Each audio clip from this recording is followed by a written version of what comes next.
But there's a third kind of enemy, and that's the most dangerous kind of enemy.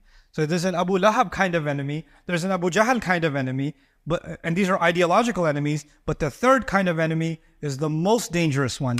Why are these so dangerous? Because Allah in the earliest revelations, warned our messenger about this third category. وَتَوَاصَوْا بِالْحَقِّ وَتَوَاصَوْا بِالصَّبْرِ آمين يا رب العالمين. In the first years of revelation of the Prophet ﷺ, the earliest surahs that were to be revealed to him before things intensified. So before the Quraysh became violent, before the open attacks against him began, before things were much more aggressive, to the point where you all know he had to migrate to Medina, alayhi salatu wasalam, along with the believers. There was an assassination attempt also against the Prophet sallallahu alaihi wasallam. Before all of that, some of the earliest revelations include Surah Al-Qadam. The ayat I've recited to you belong to Surah Al-Qadam, and this is as if Allah is preparing the Messenger sallallahu alaihi wasallam for the different kinds of enemies he's going to have in Makkah.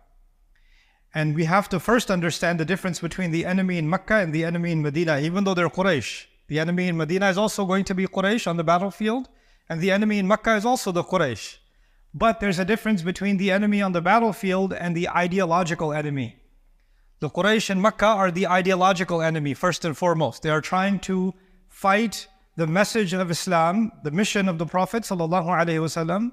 They're trying to fight it through propaganda. They're trying to fight it with a psychological war, with a war of ideas. That's the first war. The war on the battlefield was the second war. And 2/3 of the Quran was engaged in the first war. The Meccan Quran is engaged in the first war.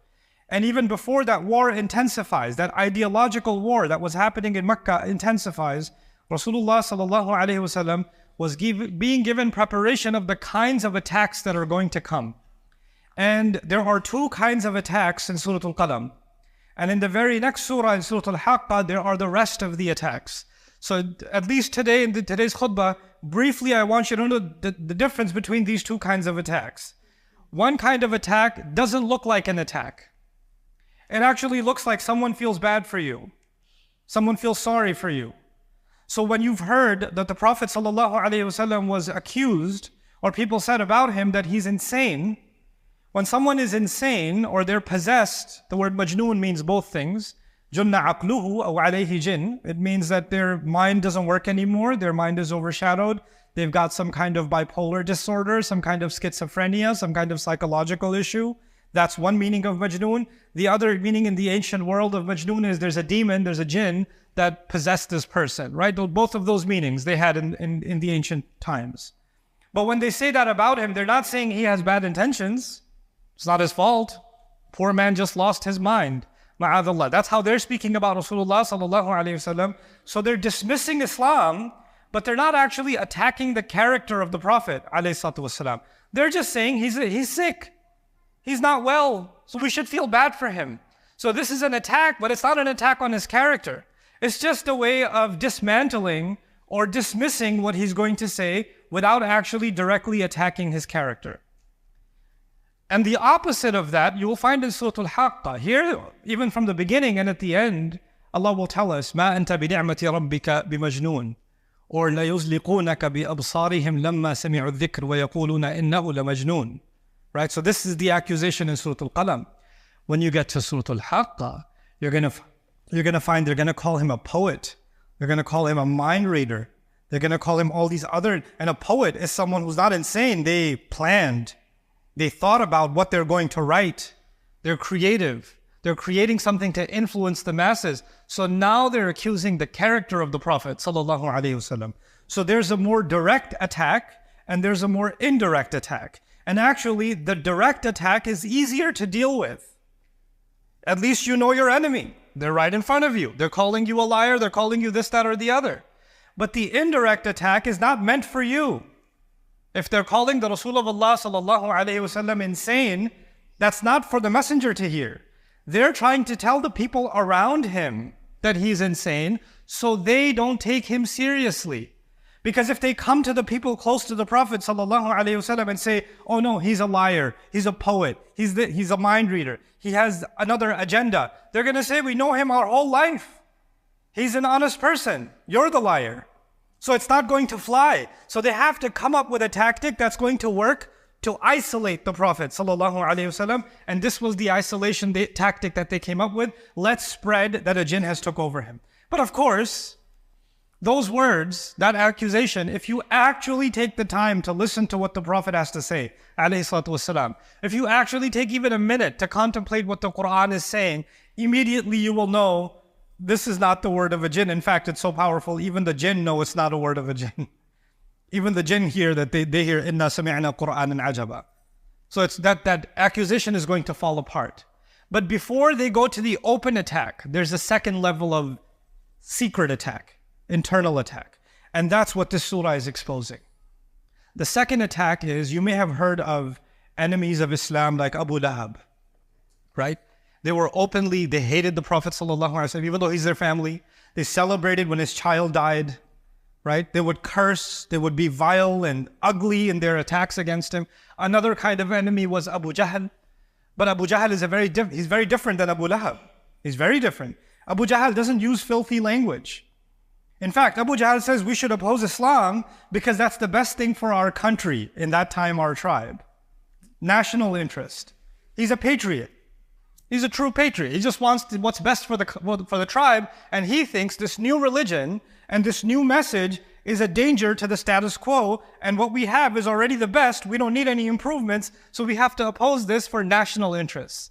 In fact, he was even open and principled in his attacks to the point where our Messenger ﷺ made dua to give him one of the two, Umar or Amr, and Amr is Abu Jahl. And Allah answered that with Umar bin al-Khattab radiallahu anhu. Because even Rasulullah ﷺ saw some powerful qualities in the personality of Abu Jahl. Even in the way, if he's an enemy, at least he's open about it. He's not hiding around different kinds of accusations. No, I stand against Islam. Here are my reasons.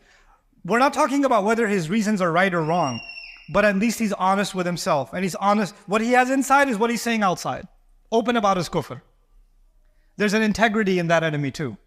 You know, there's an honorable enemy, if you want to call it that.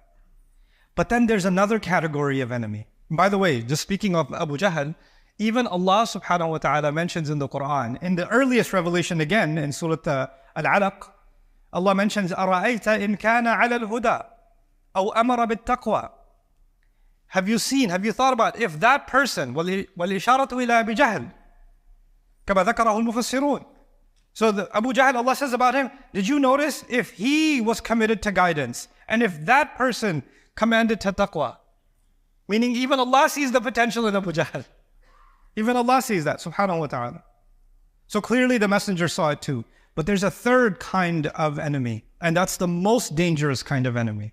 So there's an Abu Lahab kind of enemy, there's an Abu Jahl kind of enemy, and these are ideological enemies, but the third kind of enemy is the most dangerous one. Well, how do we know this is the most dangerous one? This, by the way, is something like Utbah ibn Rabi'a or Walid ibn Mughira. These are different, these names are not that important for you, but their qualities are important for you to know. Why are these so dangerous? Because Allah in the earliest revelations, warned our messenger about this third category. Watch out for these people. Why? Because they will come to you as a friend. They won't come to you as an enemy. They'll come shaking your hand. They'll come tell you, we feel bad for what's going on. I actually want you to be safe. I don't want this to happen. I'm on your side here. Allah says, فَلَا تُطِعِ الْمُكَذِّبِينَ. Don't fall under the influence. Ita'ah is not just obedience. Ita'ah, many translations say, don't obey the beliers. But ita'ah in Arabic is not just obedience. Taw' in Arabic actually means to incline towards something. Al-mayl ila shay. So don't even be influenced. Don't even listen carefully. Don't even pay attention. You know, when you listen to something enough times, it starts influencing you, consciously or subconsciously. Rasulullah ﷺ is being told, these people are very influential. Don't take any influence from them. Don't take anything they say and let it sit in your mind. These are mukaththibeen through and through. Mukaththibeen means they think you're a liar. Whatever they say from their mouth is not important. What they really think is you're a liar. And they want to show the world that you're also a liar. They want to dismiss your message. Then Allah gave their qualities. And if you study the Meccan Quran, you will know that in Allah's book, the kuffar are just called the kuffar. The mushrikun are called the mushrikun. The a'da, the enemies are called the enemies.